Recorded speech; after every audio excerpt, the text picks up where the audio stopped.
ये व्रत बेटे के लिए होता है जी, और ये बहुत ही बड़ा, और ये व्रत 4 दिन का होता है। छठ का पर्व 4 दिन से ही होता है। पहले दिन नहाय खाए, दूसरा दिन खरना, तीसरे दिन शाम का अर्घ होता है जो कि आज है, और कल सुबह का अर्घ। इसको सूर्य देव को देखकर अर्घ किया जाता है।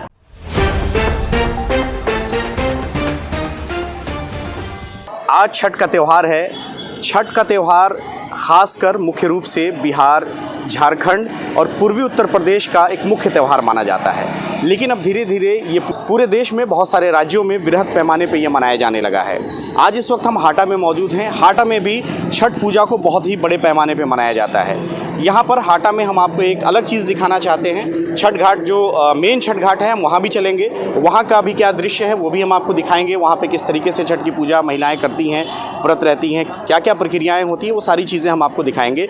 लेकिन इस वक्त हम यहाँ पर हाटा के पूर्वी नहर पे मौजूद हैं, और यहाँ पर आप यहाँ देख सकते हैं कि यहाँ पर भी नहर के किनारे यहाँ एक बाकायदा छठ घाट बनाया गया है।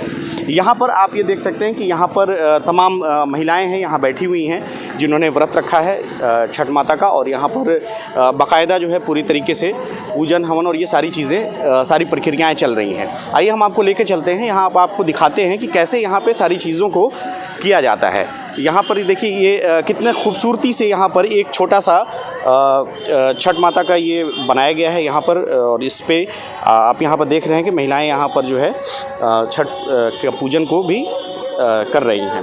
हम यहाँ पर कुछ लोगों से बातचीत भी करेंगे और जानेंगे उनसे कि आखिर ये जो छठ का त्यौहार है ये कितना ज़रूरी होता है और क्यों मनाया जाता है। तो हम बात करेंगे यहाँ पर। शुभ नाम जानना चाहेंगे? डॉक्टर श्वेता मिश्रा। मैडम, हम आपसे ये जानना चाहते हैं कि ये जो छठ का त्यौहार है ये क्यों मनाया जाता है, क्यों ये व्रत रहती हैं आप? जी, ये व्रत बेटे के लिए होता है जी, और ये बहुत ही बड़ा, और ये व्रत 4 दिन का होता है। छठ का पर्व 4 दिन से ही होता है। पहले दिन नहाय खाए, दूसरा दिन खरना, तीसरे दिन शाम का अर्घ होता है जो कि आज है, और कल सुबह का अर्घ। इसको सूर्य देव को देखकर अर्घ किया जाता है।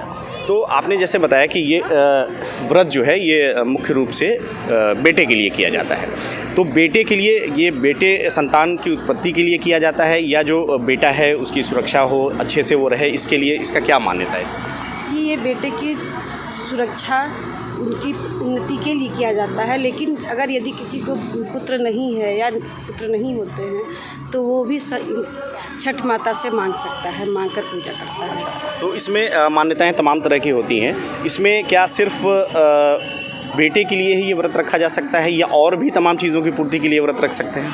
जी, पूजा तो कोई भी ये नहीं होता कि सिर्फ बेटे के लिए हो या बेटी के लिए हो, लेकिन छठ व्रत की ऐसी मान्यता कि जिनको बेटा होता है वही ये व्रत कर सकते हैं। आप कितने सालों से ये व्रत रह रही हैं? जी, 11 साल से। 11 सालों से आप ये व्रत रह रही हैं, तो इसका भी कुछ ऐसा नियम होता है कि कितने सालों तक रहना है, या हमेशा करना होता है? नहीं, इसका कोई ये नियम नहीं कितने साल तक करना है, लेकिन कुछ लोग कहते हैं कि इस नियम को, इस व्रत को उद्यापन नहीं किया जाता है। इस व्रत को हम आज कर रहे हैं, कल हम अपनी बहू से करवाएं, नियम तो यही होता है। अच्छा, मतलब ये हमेशा चलता रहेगा, आपके बाद आपकी जो जी आने वाली जो पीढ़ियाँ होंगी वो इस व्रत को करेंगी। तो इसमें एक चीज़ और हम आपसे ये जानना चाहेंगे कि जैसे कितने दिनों का, जैसे आपने बताया 4 दिनों का ये व्रत है, तो क्या 4 दिनों में बिल्कुल कुछ भी खाना पीना नहीं होता है, या उसका कुछ है कि कुछ खा सकते हैं, या बिल्कुल भी खाना पीना नहीं होता है? जी नहीं, जो फर्स्ट डे होता है नहाय खाए, जिसमें लहसुन प्याज नहीं खाते हैं। उस दिन औरतें पहले नहाती हैं, फिर कुछ खाती पीती हैं। दूसरे दिन रात में कद्दू भात खाती हैं। तीसरे दिन निराजल रहती हैं। चौथे दिन सूर्य को सुबह में अर्घ दे के पारण करती हैं। चौथे दिन सूर्य देवता को अर्घ दे के फिर इसका समापन होता है।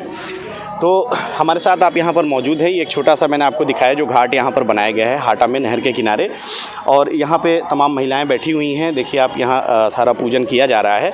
और जैसा कि अभी इन्होंने बताया कि सुबह में, कल सुबह यानी कि 4 दिनों के इस व्रत के बाद कल सुबह सूर्य देवता को अर्घ देने के बाद ये व्रत समाप्त होगा। इस छठ घाट का जो आयोजन करते हैं डॉक्टर राजेश मिश्रा जी, वो हमारे साथ मौजूद हैं। हम उनसे बातचीत करेंगे कि आखिर इस तरह का आइडिया उनके दिमाग में कहाँ से आया और क्या सोच के उन्होंने यहाँ पर एक छठ घाट की, एक छोटे से छठ घाट की स्थापना की है। बहुत बहुत स्वागत है डॉक्टर साहब आपका। मैं डॉक्टर आर के मिश्रा, देखिए एक छठ घाट जो मैं बनाता हूँ यहाँ देख रहे हैं, मैं पूछ रहा हूँ यहाँ पर जो छठ घाट आपने एक छोटा सा यहाँ बनाया है, तो यहाँ पे छठ घाट और भी सारे हैं जहाँ पे छठ पूजा होती है, लेकिन यहाँ पर जो आपने एक बहुत ही छोटा सा प्यारा सा है ये छठ घाट आपने बनाया है, आखिर इसके पीछे क्या उद्देश्य है आपका? देखिए तमाम छठ घाट जो बना हुआ है ऑलरेडी जो है, लेकिन वहाँ पर छठ घाट तो है ही है, औरतें बढ़ रही हैं पूजा करने के लिए, भीड़ बढ़ रहा है जो है, तो उसके नाते हमने ये सोचा कि कम से कम एक घाट बन जाएगा तो और औरतें अपने जो मोहल्ले की हमारी औरतें हैं, जो आसपास के लोग हैं, कम से कम उनको जो है सहूलियत होगी थोड़ा सा यहाँ पर पूजा करने के लिए। और यहाँ पर अच्छे से पूजा रहता है, साई बैठ के बढ़िया से, कोई दिक्कत नहीं होती है, बढ़िया रहता है। तो ये आयोजन आप कब से कर रहे हैं, कितने सालों से? 5 साल हो गए हमको यहाँ करते हुए जो है। पहले हम जो है जाते थे बड़ी छठ घाट पे, जो है काशी विश्वनाथ जी का जो है छठ घाट है, वहाँ जाते थे जो है, लेकिन अब हम यहाँ करते हैं तो यहाँ ये है कि सुकून रहता है, बढ़िया रहता है। अच्छा, भीड़ भाड़ से महिलाएं बच जाती हैं, इत्मीनान से पूजा पाठ जो भी विधि विधान है वो सारी चीज़ें संपन्न हो जाती हैं। दूसरी बात ये भी है कि जो है मान लीजिए आसपास की औरतें जो है यहाँ पर आके पूजा करती हैं तो और अच्छा लगता है, बढ़िया लगता है, उनको भी काफ़ी आसानी रहती है कि भाई नज़दीक है, हो जाएगा तो बढ़िया रहेगा, ये चीज़ है। और के बाद तो ये थे हमारे साथ डॉक्टर राजेश मिश्रा जी, जो यहाँ पर एक छोटा सा छठ घाट बनाकर और पिछले 5 सालों से ही आयोजन कर रहे हैं, ताकि यहाँ आसपास के लोगों को जो मुख्य छठ घाट है वहाँ पर काफ़ी भीड़ भाड़ भी होती है, और जिसकी वजह से बहुत सारे लोगों को दिक्कत का भी सामना करना पड़ सकता है, क्योंकि कुछ लोगों को जगह नहीं मिल पाती है अच्छे से, तो पूजा पाठ में थोड़ा सा दिक्कत हो सकती है। तो इसलिए यहाँ पर इन्होंने एक छठ घाट का बहुत ही अच्छे तरीके से निर्माण कराया है, सुंदर तरीके से, और पिछले 5 सालों से ये आयोजन हो रहा है। और यहाँ पर लोग इत्मीनान से इस मोहल्ले के जो भी श्रद्धालु हैं, जो भी छठ का पर्व मनाते हैं, वो लोग यहाँ आते हैं और विधि विधान के साथ छठ माता का त्यौहार मनाते हैं, और आगे इन चीज़ों को, प्रक्रियाओं को अंजाम दिया जाता है।